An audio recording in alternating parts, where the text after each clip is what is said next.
Olá, eu saúdo cada um de vocês com a graça e a paz de nosso Senhor Jesus Cristo. Amém? O meu nome é Miriam Anita e eu estou aqui para compartilhar com os irmãos aquilo que lerei no texto Aceitação Incondicional. Este texto está no Manancial, que é uma publicação de meditações diárias da União Feminina Missionária Batista do Brasil. Então, que fique claro, o texto não é meu e eu vou dizer aqui aquilo que eu entendi, ok? Então vamos orar? Senhor, nós colocamos nas tuas mãos este momento em que vamos estudar a tua palavra e fazer uma pequena meditação. Que tu possas nos esclarecer, que tenhamos ouvidos de ouvir e que sejamos transformados por isso. Pedimos perdão dos nossos pecados, em nome de Jesus. Amém.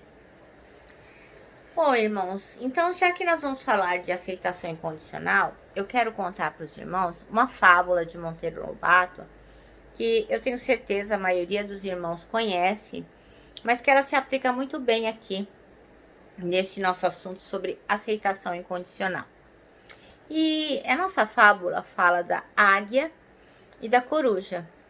Elas não se davam bem de forma alguma, discutiam o tempo todo, era uma brigaiada, era muito desagradável. E um dia, elas resolveram se sentar, conversar e fazer as pazes. E ficou estabelecido assim, que a águia não comeria mais os filhotes da coruja, porque isso fazia com que elas brigassem demais. A águia dizia, mas Dona Coruja, o que eu posso fazer? Eu me alimento de filhotes. Mas aí a coruja falou, bom, para que nós possamos nos dar bem, eu sei que faço parte da cadeia alimentar, os meus filhotes fazem parte da cadeia alimentar, mas a senhora, Dona Águia, não poderá mais se alimentar dos meus filhos. Aí a águia falou, ok, vamos manter a paz, eu acho que isso é importante. E como é que eu faço para saber quais são os seus filhos? E a Dona Coruja falou, é muito simples. Os meus filhotes são os mais lindos da floresta. Eles têm as penugens brilhantes, os olhinhos tão lindos e o trinado, quando eles abrem a boquinha, parece boa música aos ouvidos de qualquer um. A senhora há de reconhecer os meus filhos na hora em que colocar os olhos neles. Eles são lindos, maravilhosos, não há como confundir. Bom, dito isso, a águia já sabia exatamente qual filhote ela não poderia comer para não estragar o trato que ela havia feito com a Dona Coruja. Um dia, Dona Coruja foi dar uma volta, deixou seus filhotes no ninho e a Dona Águia, que estava com muita fome, resolveu sair para caçar. E quando ela olhou num rochedo, aquelas aves ali dando sopa, o que ela fez? Nhaque! Comeu os filhotes da coruja. Bom, quando a coruja voltou do seu passeio e chegou lá no ninho e viu só algumas penugem e sangue e não havia nenhum dos seus filhotes, ela ficou desesperada, ela ficou arrasada, o coração dilacerado. Chorou muito, chorou muito, chorou muito. E ao final chegou à conclusão. Quem poderia ter feito aquilo? Senão a águia. Não haveria outro pássaro que fosse tão cruel e que fizesse aquilo com seus filhotinhos. Então a Dona Coruja resolveu ir à casa da Dona Águia pedir satisfação.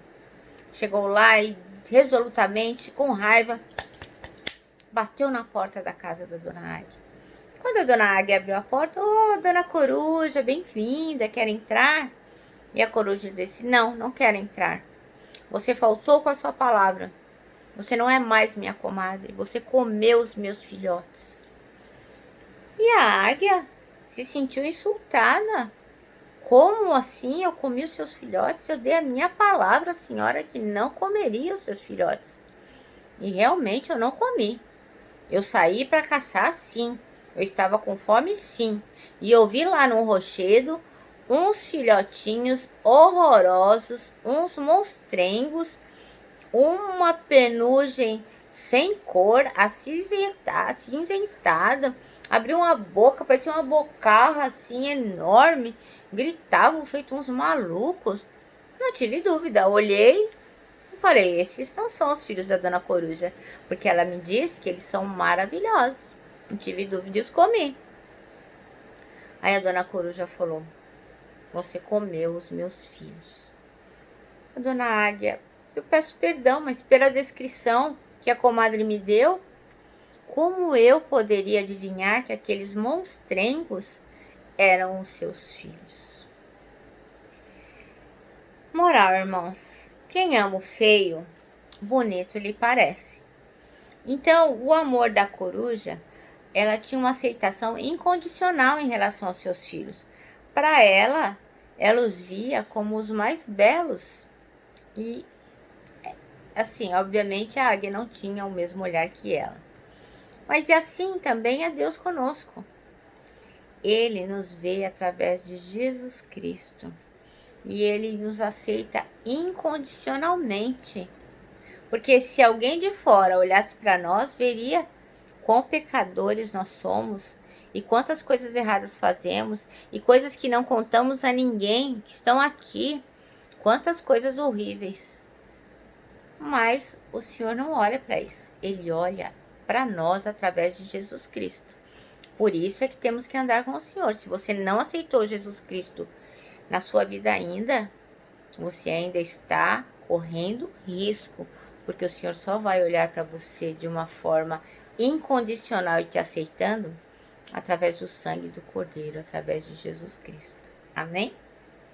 Bom, irmãos, então, a irmã Juliana Vigil, que escreveu esse texto, Aceitação Incondicional, escolheu o versículo 24, que diz, João 4:24, Deus é Espírito e é necessário que os seus adoradores o adorem em Espírito e verdade. Então, este versículo, ele está no capítulo 4 de João, né? O Novo Testamento, João.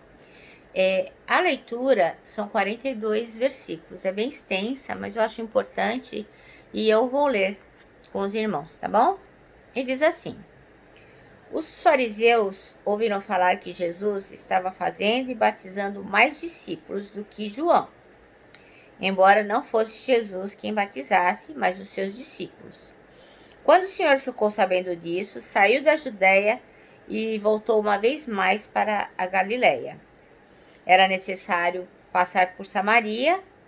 Assim chegou a uma cidade chamada Sicar, perto das terras de Jacó, que dera seu filho José. Bom, isso era mais ou menos meio-dia. E nisso veio uma mulher samaritana tirar água do poço. E Jesus disse para ela, dê-me um pouco de água. E os seus discípulos não estavam, porque eles tinham ido à cidade comprar comida. E a mulher samaritana lhe perguntou, como o senhor, sendo judeu, pede a mim, a uma samaritana, água para beber? Pois os judeus, eles não se davam bem com os samaritanos. E Jesus respondeu, se você conhecesse o dom de Deus e quem está lhe pedindo água, você lhe teria dado e ele teria dado água viva. Aí a mulher disse, o senhor não tem como tirar água e o poço é fundo. Onde pode conseguir essa água viva? Acaso o Senhor é maior que o nosso pai Jacó, que nos deu o poço, do qual ele mesmo bebeu, bem como seus filhos e o seu gado? E Jesus respondeu para ela, quem beber desta água terá sede outra vez, mas quem beber da água que eu lhe der, nunca mais terá sede. Ao contrário, a água que eu lhe der se tornará nele uma fonte de água a jorrar para a vida eterna. E a mulher disse, Senhor, dê-me dessa água para que eu não tenha mais sede, nem precise voltar aqui para tirar a água. E Jesus disse para ela, vá e chame seu marido e volte. Aí ela respondeu, eu não tenho marido. Aí Jesus falou, você falou corretamente dizendo que não tem marido, porque você já teve 5 maridos. E este que você está, não é o seu marido. O que você acabou de dizer é verdade. E aí a mulher disse, nossa, eu vejo que o senhor é profeta. Nossos antepassados adoraram nesse monte, mas vocês, judeus, dizem que Jerusalém é o lugar onde se deve adorar. Jesus declarou: creia em mim, mulher. Está próxima a hora em que vocês não adorarão ao Pai nem neste monte, nem em Jerusalém. Vocês, samaritanos, adoram o que não conhecem. Nós adoramos o que conhecemos, pois a salvação vem dos judeus. No entanto, está chegando a hora, e de fato já chegou, em que os verdadeiros adoradores adorarão o Pai em espírito e em verdade. São estes os adoradores que o Pai procura. Deus é espírito, e é necessário que os seus adoradores o adorem em espírito e em verdade. Então disse a mulher: eu sei que o Messias, chamado Cristo, está para vir. Quando ele vier, explicará tudo isso para nós. Então Jesus declarou: eu sou o Messias, eu que estou falando com você. Naquele momento, os seus discípulos voltaram e ficaram surpresos ao encontrar Jesus conversando com uma mulher. Mas ninguém perguntou: que quer saber? Ou por que está conversando com ela? Então, deixando o seu cântaro, a mulher voltou à cidade e disse ao povo: venham ver um homem que me disse tudo o que eu tenho feito. Será que ele não é o Cristo? Então saíram da cidade e foram para onde ele estava. Enquanto isso, os discípulos insistiam com ele: mestre, come alguma coisa. Mas ele lhes disse: tenho algo para comer que vocês não conhecem. Então os seus discípulos disseram uns aos outros: será que alguém lhe trouxe comida? Disse Jesus: a minha comida é fazer a vontade daquele que me enviou e concluir a sua obra. Vocês não dizem: daqui a 4 meses haverá colheita? E eu lhes digo: abram os olhos e vejam os campos. Eles estão maduros para a colheita. Aquele que colhe já recebe seu salário e colhe fruto para a vida eterna, de forma que se alegrem junto aos que semeiam e o que colhe. Assim é verdadeiro o ditado: um semeia e o outro colhe. Eu os enviei para colherem o que vocês não cultivaram.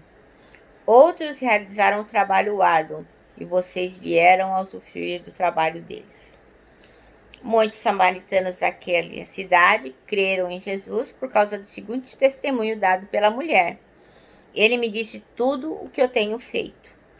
Assim, quando se aproximaram dele, os samaritanos insistiram em que ele ficasse com eles, e ele ficou 2 dias, e por causa da sua palavra, muitos outros creram. E disseram à mulher: agora cremos, não somente por causa do que você disse, pois nós mesmos ouvimos e sabemos que este é realmente o Salvador do mundo. Amém? Bom, irmãos, então, o texto da Juliana Vigil diz assim, que os judeus e os samaritanos, eles eram inimigos.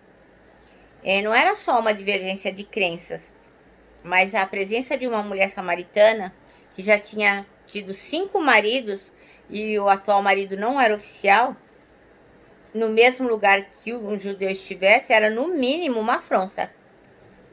Apesar disso, o Evangelho de João descreve uma cena incomum. Então, os judeus eram muito legalistas, né? E jamais uma mulher, e ainda com vários homens passando pela vida dela, jamais ela seria aceita entre os judeus. Então, o texto diz que era mais ou menos meio-dia. E Jesus sentou-se perto do poço. E aí veio uma samaritana para tirar água. E ela veio justamente naquela hora, aquele sol de rachar coquinho. Ela foi aquela hora por quê? Para não encontrar com outras pessoas. Porque ela sabia da sua condição, dos olhares, o povo ia ficar fofocando, julgando, lançando sobre ela aqueles olhares tipo, aham. Então, ela tinha necessidade de se sentir amada e talvez fosse isso que a fizesse procurar inúmeros amores, de forma que ela não completaria de verdade nenhum desses, né? E acabava mudando de marido. Bom, quando ela se encontrou com Jesus, ela ficou surpresa, porque foi Jesus que começou a falar. Então, Jesus estabeleceu um relacionamento de forma intencional. Ele queria conversar com a mulher, não foi sem querer. E contrário do que possa ter acontecido, durante toda a vida daquela mulher, Jesus demonstrou um interesse genuíno por ela.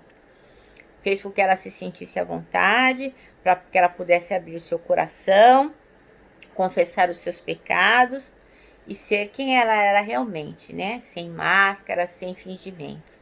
Ela abriu o coração para o Pai.